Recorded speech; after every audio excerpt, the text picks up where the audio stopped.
Betulkah Linda yang akhirnya muncul ke publik ini menyebut bahwa film Vina Sebelum 7 Hari ini diduga menggiring opini. Linda ini mengaku bahwa dia tidak mengenal Vina dan keterkaitannya adalah karena mereka sama-sama memiliki pacar yang menjadi anggota dari XTC. Dicecar dengan 30 pertanyaan, Linda ini mengakui kalau dia tidak mengenal Peggy. Dan hubungannya dengan Vina ini tidak sedekat yang dianggap di film itu tadi. Yang saya sekali lagi katakan, saya tidak pernah percaya bahwa arwah orang yang sudah meninggal itu akan bisa menyeberang ke alam nyata dari alam kubur. Sehingga saya yakin 1000 juta persen jika yang merasuki itu bukanlah Vina.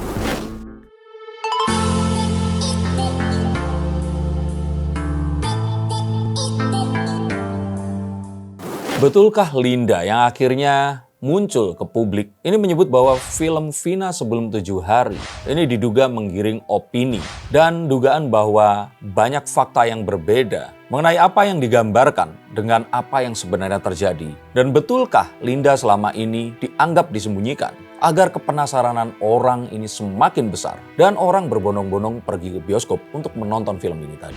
Yuk kita akan coba kuak. Menggunakan kartu-kartu saya. Telah ditonton lebih daripada 5 juta orang pemirsa dan terus bertambah per hari ini tanggal 28 Mei 2024. Menghasilkan hingga 67 miliar rupiah. Saya nggak tahu berapa keuntungan yang bisa dikantongi di sini oleh D Production, rumah produksi yang memproduksi film fenomenal ini. Tapi film ini telah quotes on quotes berjasa membuat publik ini resah dan mendorong agar dilakukannya penyelidikan ulang terhadap kasus yang dianggap belum selesai karena 3 DPO yang menghilang ini tadi. Memang akhirnya 3 DPO ini kemudian dijadikan hanya 1 DPO. Kecurigaan yang muncul adalah saat itu 3 DPO dimunculkan untuk meringankan 1 orang pelaku utama. Dugaannya begitu, yang saat itu sebenarnya sudah hampir tertangkap. Sehingga ini konspirasinya ya, kalau dia tertangkap nanti bisa dilimpahkan kepada tokoh fiktif yang nggak akan pernah tertangkap karena ya dia ini fiktif. Tapi apakah benar seperti itu? Saya melihat ini sebentar lagi akan terkuak.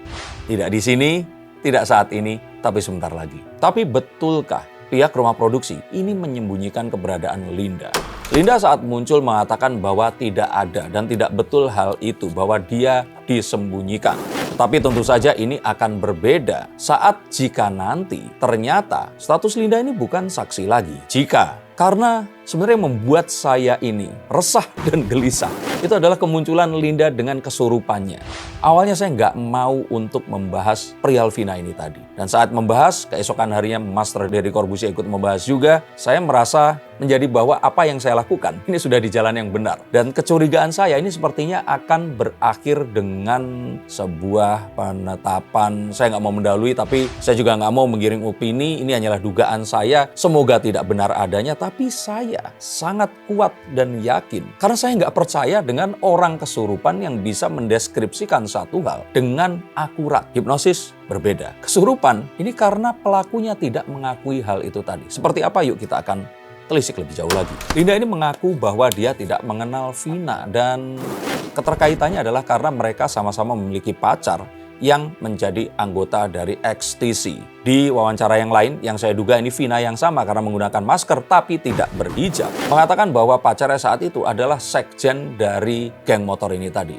Gila, ini kayak organisasi politik ya, ada sekjennya. Tapi pengakuan ini juga membuat saya mengernyitkan dahi. Saya nggak yakin sepenuhnya. Meskipun saya bukan seorang expert dalam membaca mikroekspresi dan wajahnya ditutup setengah. Tetapi pengakuan Linda ini harus diselidiki oleh kepolisian lebih jauh lagi. Dan 30 pertanyaan saja ini tidak cukup. Profiling yang lebih kuat. Ini harus dilakukan oleh Kepolisian Republik Indonesia jika ingin serius mengungkap kasus ini. Dicecar dengan 30 pertanyaan, Linda ini mengakui kalau dia tidak mengenal Peggy. Dan hubungannya dengan Vina ini tidak sedekat yang dianggap di film itu tadi. Bahkan dia mengatakan bahwa itu kan penggiringan opini yang dilakukan oleh film. Dia juga mengatakan bahwa dia tidak berada di TKP. Dan kalau kita merunut kembali kejadian, Linda ini kesurupan 3 hari setelah terjadinya kejahatan yang menghilangkan nyawa Eki dan Vina. Dan daripada hal ini, dugaan kecelakaan yang tadinya diteorikan, ini langsung dirubah. Dan para orang yang disebutkan dalam kesurupan ini mulai diburu karenanya. Nah, inilah yang membuat saya agak enggan membahas kasus ini, karena semuanya berasal dari kesurupan yang nggak bisa dipertanggungjawabkan. Tapi sekali lagi saya katakan, 30 pertanyaan saja, ini rasanya kurang. Dan harus dilakukan penyelidikan lebih jauh lagi. Tolong Pak Polisi. Dan sekali lagi Linda mengatakan bahwa dia tidak berjumpa lagi dengan Vina bahkan hingga 6 bulan setelah mereka ini kenal, karena mereka akhirnya putus hubungan. Maksudnya Linda dan pacarnya ini, sehingga mereka ini nggak terus kemudian kebetulan ketemu lagi setelah itu. Dan apa yang di film ini tidak seperti pada kenyataannya. Apakah betul demikian? Wallahu a'lam bishawab. Kita akan menunggu, nanti akan terkuak di pengadilan. Tapi yang pasti di sini, saya yakin sepertinya akan menarik jika mempertemukan Peggy dan Linda. Dan akan dihadirkan juga orang-orang memiliki pengetahuan mengenai mikroekspresi untuk mengetahui seperti apa reaksi di antara mereka berdua dan adakah yang disembunyikan di sini. Kalau menurut kalian seperti apa? Kalau saya, ya kalian tahulah dari konten ini. Yang saya juga agak aneh adalah pengakuan Linda perihal bahwa dia tidak dikasih tahu terjadinya pengambilan gambar atau film ini tadi. Bahkan Linda menyebutkan jika pembuat film ini kehilangan narasumber, yaitu dirinya.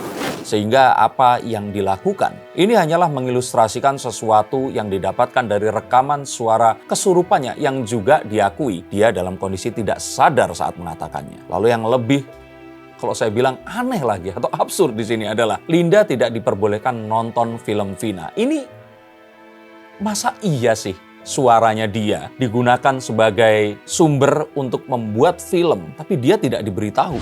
Kalau saya sih pasti akan langsung minta royalti sebesar-besarnya. Terus kehilangan narasumber, saya pikir semua cerita ini tadi didasarkan oleh kesurupannya Linda ini tadi. Karena jika tidak, kita tidak tahu apalagi yang akan bisa menggambarkan. Apakah ada pengakuan dari 8 orang yang terus kemudian dibui ini? Apakah ini adalah sesuatu yang memang akhirnya tercatat dan terus kemudian diilustrasikan?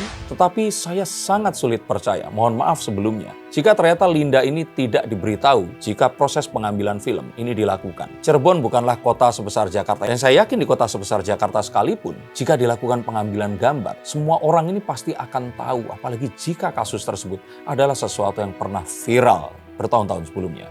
Maka boleh dong saya meragukan kesaksian dari Linda ini tadi, walaupun saya di sini mengatakan bahwa ini dugaan saya dan saya tidak mengajak orang-orang lain untuk ikut seperti saya, tapi meminta kalian untuk menuliskan pendapat yang bisa merubah pikiran saya. Coba buat saya yakin dan percaya bahwa Linda ini tidak tahu bahwa proses pengambilan gambar ini sedang dilakukan. Dan dia ini masa iya nggak nonton film yang sangat viral ini tadi yang melibatkan kesurupannya gitu loh. Ini agak di luar nalar saya, jujur. Buat saya merubah pikiran saya. Tulis komentar kalian di bawah sini. Dan bahkan Linda di sini mengakui sering kesurupan sebelumnya dan mengakui juga memiliki pendamping. Yang saya sekali lagi katakan, saya tidak pernah percaya bahwa arwah orang yang sudah meninggal itu akan bisa menyeberang ke alam nyata dari alam kubur. Sehingga saya yakin 1000 juta % jika yang merasuki itu bukanlah Vina. Maka jika itu bukan Vina, keterangannya nggak akan bisa kita percaya dong. Dan jika ternyata itu bisa dibuktikan ternyata bukan kesurupan, ini akan lebih seru lagi. Mengapa? Karena saya curigai yaitu tadi, setelah kejadian, sekarang kesurupan lagi gitu loh. Sebenarnya saya agak bingung untuk menceritakan kegemasan saya terhadap masyarakat Indonesia jika ternyata kalian percaya tentang hal ini sekali lagi ini. Ayo kita lanjut. Ada fakta baru tentang 3 Linda yang kalau menurut saya udah gak usah banyak-banyak deh. 1 Linda ini juga belum habis. Saya kira Linda yang 1 ini yang harus diselidiki. 2 Linda yang lain kita kesampingkan dulu. Karena ia berdasarkan kesurupannya Linda yang 1 ini, Linda Oktaviani ya, yang terus kemudian cerita ini dijadikan film, terus kemudian dilakukan pemburuan terhadap 8 orang dan 3 orang dinyatakan kabur, dan semua ini berasal. Maka saya kira kita harus kembalikan ini kepada jenazah dan jasad Vina dan Eki, kepada Peggy karena saya masih meyakini Kepolisian Republik Indonesia, dan kepada Linda. Ingat Pak Polisi, jangan sampai lepas. Saya sih mengira banyak informasi yang harusnya bisa digali lebih dalam lagi. Coba sekali lagi salahkan saya. Kalau memang saya salah, tulis komentar kalian, pendapat kalian di bawah sini. Harapan saya di sini polisi berusaha keras untuk memisahkan apa yang menjadi kesurupan dengan film dan teori konspirasi dari netizen yang maha kuasa ini tadi.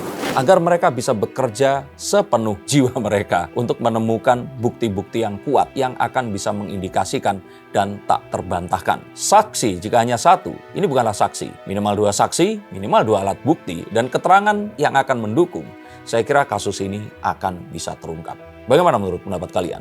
Dan sekali lagi juga saya ucapkan terima kasih kepada Bang Hotman karena sudah mendampingi Linda di sini dan mau membuat dia akhirnya keluar di sini. Tapi tidak hanya itu, saya sepertinya perlu juga seorang psikolog atau mungkin juga psikiater yang bisa mendampingi untuk bisa memastikan apa yang terjadi dengan Linda ini tadi.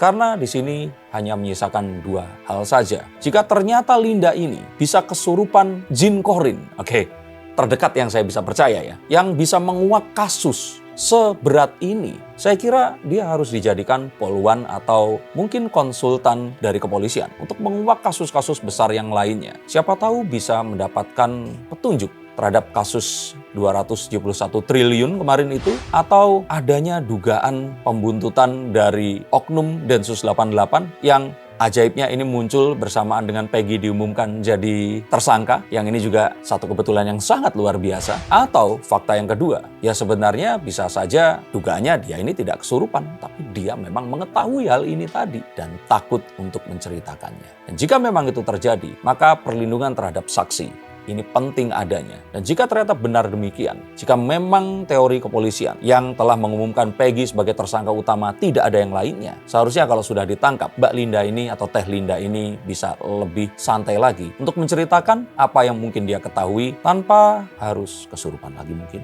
Harapannya demikian. Tapi apapun itu, ini sudah menyita sekali perhatian dari seluruh bangsa Indonesia. Dan ingat bahwa saat ini terjadi masih banyak kasus yang lain yang perlu atensi kita. Maka pengawalan tidak hanya terhadap kasus Vina Cirebon, tetapi kasus-kasus yang lainnya pula. Terima kasih untuk kalian yang menyukai investigasi semacam ini. Silahkan subscribe, tuliskan komentar kalian di sini. Dan ingat, kita junjung asas praduga tidak bersalah. Bahwasanya sebelum terbukti secara sah dan inkrah di pengadilan, maka orang tersebut tidak bersalah dan berhak untuk membela dirinya atau mendapatkan pendampingan dari kuasa hukum yang akan membantu proses pengadilan dan peradilan yang dilaluinya. Terima kasih atas atensinya dan sampai jumpa di konten berikutnya nanti.